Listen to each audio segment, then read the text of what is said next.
Coinbase has discontinued their plans to launch a lending program. But if you think about DeFi, there's so many DeFi protocols that are running where people can just get loans permissionlessly. And I did see one tweet that expressed that the SEC commissioner that is, creating these issues for crypto companies, like may be the one of the greatest forces driving decentralization and moves toward things where arguably the way they should be from a purist perspective. So I'm curious what you guys think about that.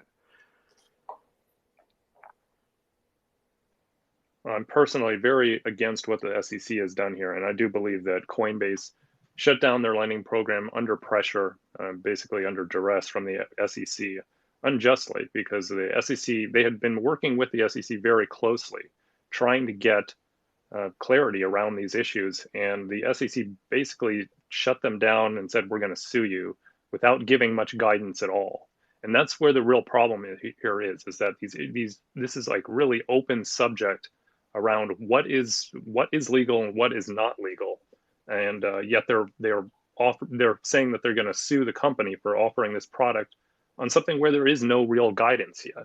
So I mean, I think that this is the SEC being particularly picky and choosy on this matter, probably because it's Coinbase, because they're so large, because they have this influence, and they're trying to set the tone without precedent, which is where I see the main issue.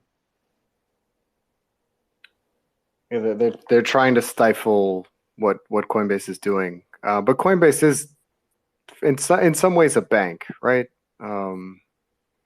Yeah, they're custodial, but if they do set a precedence with Coinbase, then that sets a precedence for every other company down the road, which I think is what they're trying to do. Yeah, definitely. Without any real clear laws around it or any guidance to them, I mean, whether it's a bank or not a bank, there's really no way for them to know.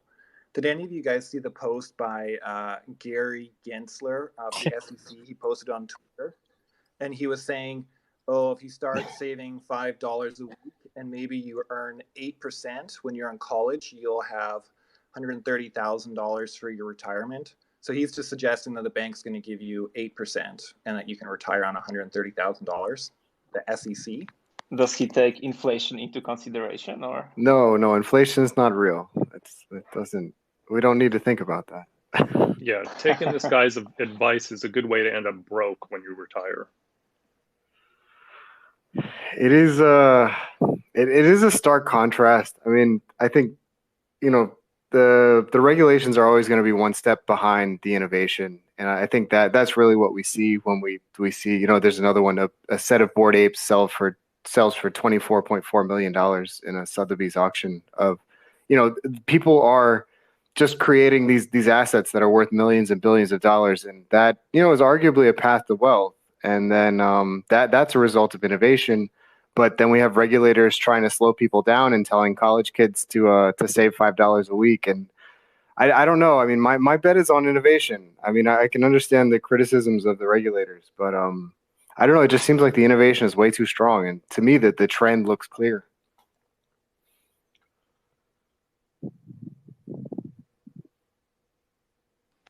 Yeah, I mean they're just too slow and too much behind.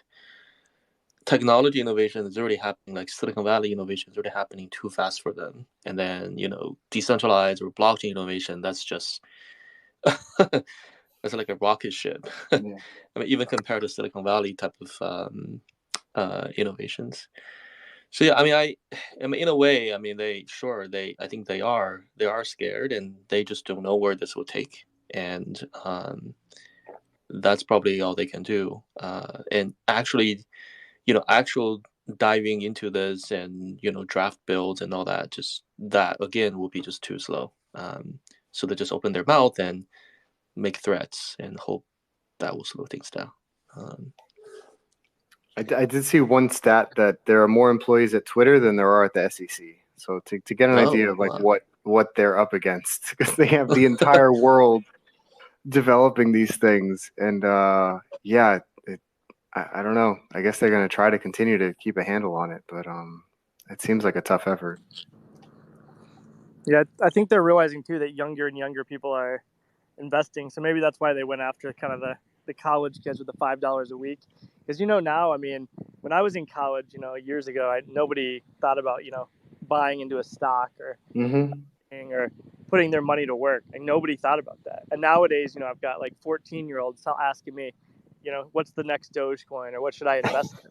It's just a totally different mentality now. So I think the SEC is like spreading their propaganda and going, a generation younger, hoping they can win people over to the traditional system. But yeah, I mean, $5 save $5 a week versus buy Dogecoin. I mean, those, when you think about the mind of like a young person, I mean, those are it seems very clear the one that they're going to go for. And they're all digitally native now. It just seems, yeah, way out of touch. This whole video with the $5 a week, because it really did go viral, and I can understand why now. Right. Well, here's the thing: is like when this guy was a kid, $5 a week was worth a lot more, and that was more sound advice back then. I mean, even when I was a kid, yeah, saving $5 a week, that would have led to much larger gains down the line. But we're seeing rates of inflation that are picking up so rapidly, just not just because of the pandemic, but we're talking about just the diminishing value of money. We know that the government claims 2% inflation, but that it's actually much higher than that. Even at 4% inflation, over the period of a decade, the dollar loses half of its value. Like, it just doesn't add up anymore, especially with the massive amounts of inflation that we've seen from the pandemic, which just are not really slowing down. Like, there's no way to get out of this without the dollar just completely capitulating. So that $5 just isn't worth anything anymore. And I think there's a lot more people that realize that. I mean, that's one of the biggest moves towards cryptocurrency is it's a lack of trust in the establishments, which have held the dominant position for decades and have failed. They've completely failed.